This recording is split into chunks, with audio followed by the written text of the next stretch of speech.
All set and ready to go to the airport, going extra early so I can really enjoy the lounges. Okay, don't judge me, and bear in mind you girls had a very tough year, so I decided to treat myself with business class tickets. Obviously couldn't afford direct, so doing a stop off at Qatar. One leg is with BA, the other is with Qatar Airlines, so at least I get to test out both and see which one I like for when I hopefully become rich. I'll do a full detailed video on business class travel, but I just loved the fact that I had my own overhead.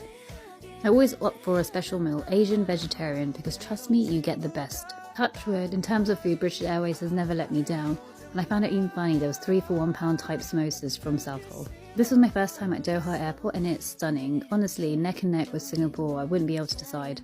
And this is the Qatar Lounge. Again, so beautiful. Look at the chandelier in the water and the food, oh, to die for.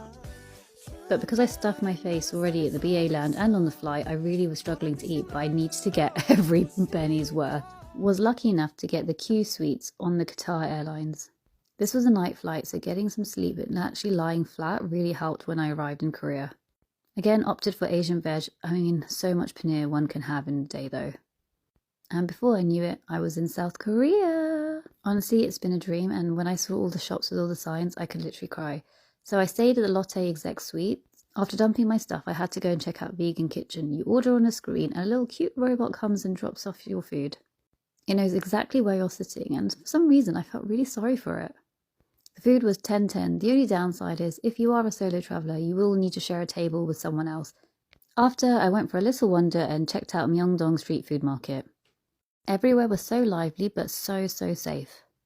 But first things first, skincare. I initially thought I'll just do some window shopping, but boy was I wrong. The first store I went to was All Mar Story, and honestly, it actually wasn't on my list of places to go. However, I was surprised. Everything I needed was actually there. Although I'd already had some dinner, the smell from the food market was so good that I decided to treat myself to some dessert. There was even a Squid Game stall. I got a cookie as a souvenir to take home to my family. And then I actually decided to call it a night. I headed back to the hotel. How stunning is the lobby? Stay tuned for day 2.